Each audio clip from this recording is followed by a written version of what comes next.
pasado na po ba ako? Next! Sir, binigay ko na po yung... Next! Sir, hindi niyo pa po ako sinasagot kung pasado ba ako o hindi. Hindi ka makaintindi? Kaya nga naghahanap na ako ng kasunod eh. Bawal pangit dito. Sir, call center naman po yung ina-applyan ko. Hindi naman po yun makikita kung tatanggapin niyo ko. Eh, makikita ko yung mukha mo eh. Sir, tatakpan ko na lang po. Sige na, sir, kailangan Dapat talaga na nag-apply ka, tinakpan mo yung mukha mo. Sir, ulitin ko na lang po mag-apply ngayon. Pero sir, kailangan ko talaga ng trabaho eh. Sige na po, sir. Kailangan ako ng pamilya ko para mapasuportahan ko sila. Tsura mo pa lang eh. Mukhang di ka na marunong mag-English eh. Sir, masyado niyo naman po ako hinuhusgahan eh. May Ano hindi pinag-aral. ko uhusgahan? Eh, mukha kang tae. Eh, hindi niyo pa... Aminin mo, mukha kang tae, di ba? Hindi po.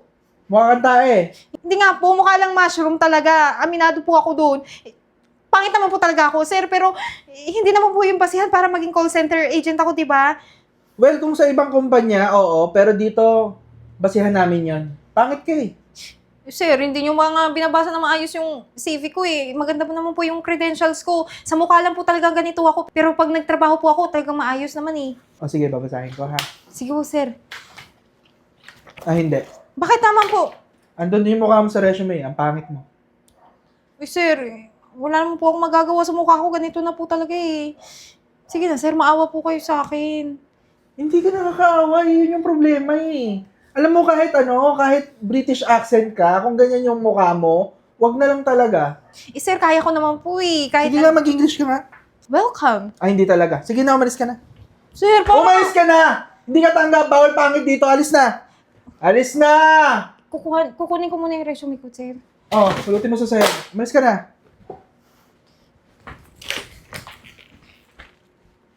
Pangit ng mukha ang pota. Next! Ano? Ang sarap dito sa restaurant na to. Talaga ba? Oo. Ano bang bestseller nila dito? US lamb ribs nila. Uy, kaya pala parang tatalas ng mga gagamitin natin. Kaya nga, okay natin. Nagugutom na ako. Tagal ng serving. Kaya nga eh. Hindi na pa ako gutom. Ano ba yun? Ay! Hoy! Mga friends! Nandito pala kayo. Hindi nyo naman ako sinabihan na kakain pala kayo dito sa pinakasikat na restaurant. Anong ginagawa mo dito? Ay, talagang napadaan lang ako kasi nakita ko kayo. Galing ako nag-apply. Eh, kaso minalas ako ngayon eh. Ay, Bakit? ganun ba? Ba't ka minalas?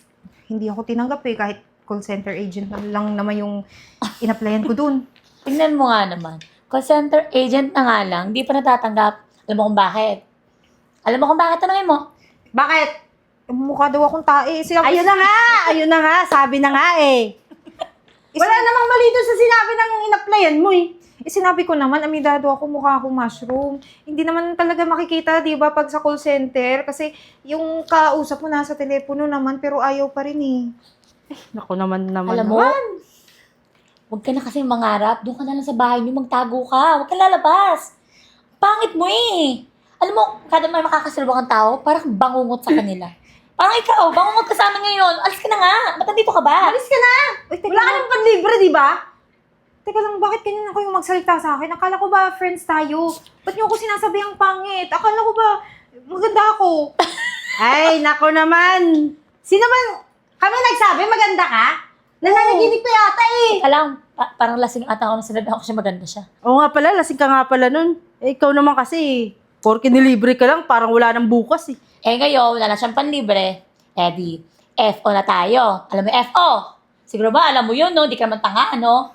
Alam ko yun. O ano, ibig sabihin nun? Friendship over. O, Oh, talino naman talaga. Siyempre, Pangit lang talaga siya. pero Matalino. So, ibig nyo sabihin, kinaibigan nyo lang ako kasi dati may trabaho ako. Nalilibre ako sa inyo. Oh, brainy naman pala. Brainy Ginagamit talaga, ang utak. oo. Totoo yan. O, umalis ka na. Ang pangit mo eh. Baka mamaya hindi sabihin ng mga tao dito, friends ka namin. Pagtingin kami. Naku, nakakahiya. May kasama kaming pangit. Tsaka bakit balat mo sa mukha, mapunta pa sa mahawa pa kami. Sakit ata yan eh. Doon ka na, doon. Alis ka na. Alis na, nilalangaw na kami dito. Oh. Wala ba kayong pwedeng ilibre sa akin? Kahit i-take out na lang, gutom kasi ako, wala akong pagkain eh. Ay, gusto mo tap water? Hingi kita? Hoy, ano ang akala mo sa amin? Ha? Nagbibigay na libre? May orphanage? Ha? Hoy, nananaginip ka, te. Lumabas ka na. Wala kaming bibigay sa'yo dito. Labas ka na! Pitin mo yung order namin eh. Tapos, manghihingi ka pa? Buti na lang wala pa yung order natin. Ako, Diyos ko, pag nandyan na, baka humingi pa. Labas na, oh. Tatawag ako ng guard. Ay. Guard! Wag. Uy, May pangit! uy, oh, Pambihira naman, oh. Pangit na naglalakad. Tae ata. Mushroom, naglalakad.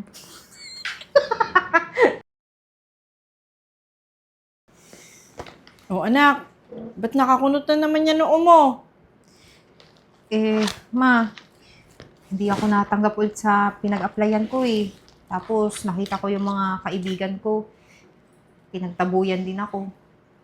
So, ma, aminin mo naman sa akin, ma. Totoo ba yung sinasabi nila? Pangit talaga ako. Kasi sawa na ako sa kasinungalingan eh. Parang ikaw lang naman nagsasabi maganda ako. Eh, gusto mong hingiin yung sagot ko. Ang totoo, talaga namang ang pangit mo. Pinaglihi yata kita sa sama ng loob eh. Alam mo ba, nung inilabas kita, pagkarga kitang ganyan, dito ako nakatingin. Tignan mo, pinagtatawanan mo ko. So, ibig sabihin, nagsasabi ka ng totoo ngayon. Hindi. Joke lang yun, ito naman. Bakit? Ano ba ako talaga? Tingnan mo, ilang taon ko tong tiniis tong mukhang to, tapos sasabihan mo lang ako na ganito na ako kalaki, na pangit pala talaga ako. Anak, ang tunay na kagandahan nakikita sa pag-uugali. Hindi dyan sa panlabas na kaanyuhan. Sino magsabing pangit ka? Talagang sasabunutan ko din. Huwag na. Ayoko na ng gulo, ma. Wala nga tong pag-asa ng mukhang to, kaya hindi ako makahanap ng trabaho. Yung dati ko din tinrabahuan, tinanggal ako. Gawa ng yung mga customer raw, nasusuka sa mukha ko. Anak, naiintindihan ko lahat ng sinasabi mo. Yung pakiramdam mo, yung nasa sa loob mo, alam ko. Alam mo ba ang ginawa ko? Binenta ko lahat ng kalabaw natin. Ha? Bakit Oo. naman? Sayang na may mga kalabaw na yun. Pinangalanan ko ba yun isa-isa? Binenta ko sila at nakaipon ako ng malaking halaga. Luluwas tayo, dadaling kita doon, kay Belo. Ha? Oo! Anong gagawin mo sa akin? Paparitoke ko yung mukha mo. Para makita niya mga kaibigan mo na bukod sa maganda yung kalooban mo, maganda ka na din. Yun lang naman din ang ikinukusim mo sa sarili mo, di ba? O di, hayaan nang wala tayong kalabaw, yun nga lang, wala tayong pera. O, Ma, parang ang sakit naman yun. Baka puro, yung karayom yung itutusok sa mukha ko. huwag mo na isipin yun. Ikaw naman nasolusyonan na isang problema, ibang problema na naman. Basta, go with the flow ka na lang, tara. Magbihis ka na, luluwas na tayo ngayon. Ngayon na ba? Oo! Pero ma, salamat talaga ha. Hindi ko naman sasayangin yung tutulong mo sa mukha ko. Basta, pag naging maganda tong mukhang to, gagamitin ko talaga. Pero hindi yung hindi yung pokpok-pokpok ha. Mag-vlog ako. Papakita ko yung before tsaka after. Oh, okay. Tara na. Sige na.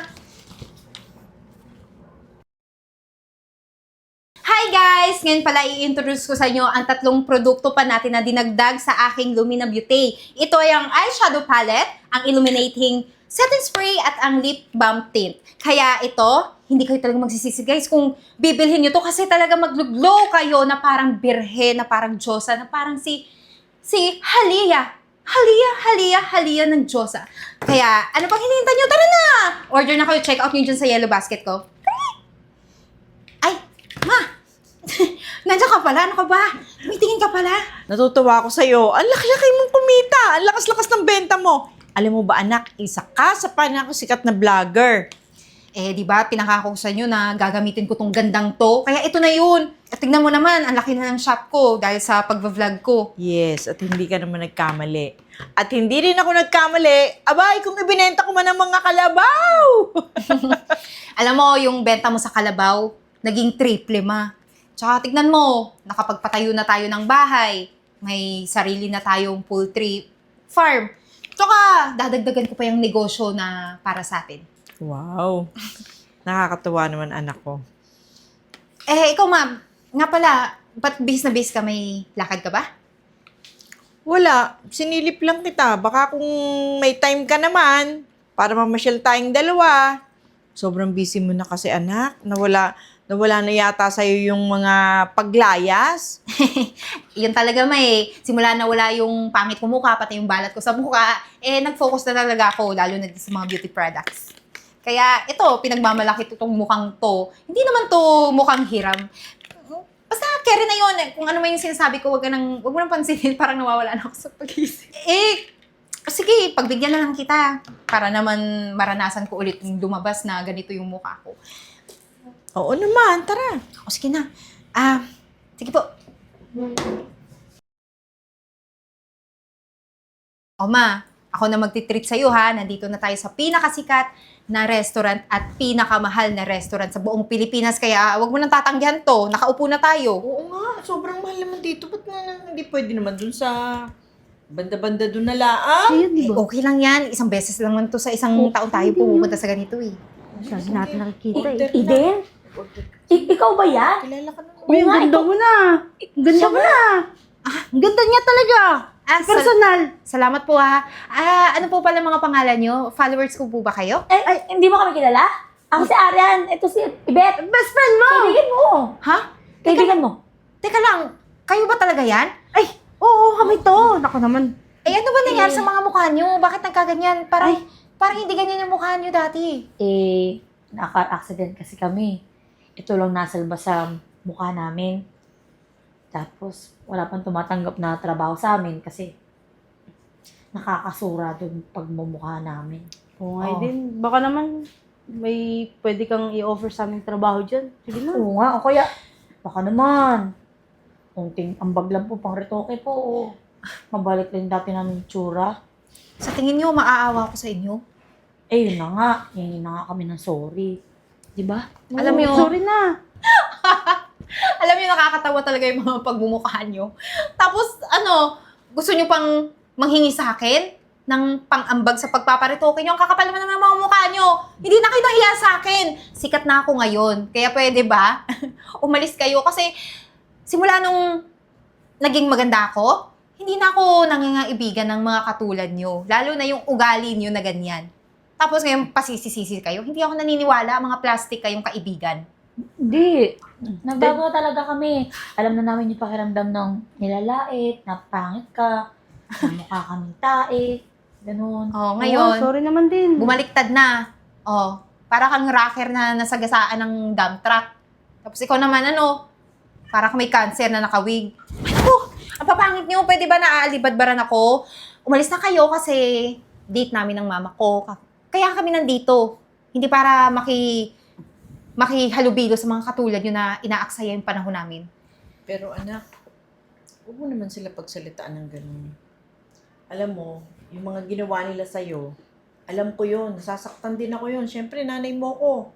Alam ko at nakarating sa akin lahat ng mga sinabi niyong dalawa. Pero, ayoko pa rin na magbago yung pag-uugali mo nang dahil sa kung ano man yung kinalalagyan mo ngayon. Ipinagmamalaki kita, anak, dahil kahit noon na hindi ka masyadong maganda, maganda yung pag-uugali mo. Gusto ko, kahit ngayon kung ano man yung kinatatayuan mo ngayon, sikat ka na, gusto ko wag mawala sa'yo yung kagandahan, Asal. Sa kanila lang naman ako ganito eh.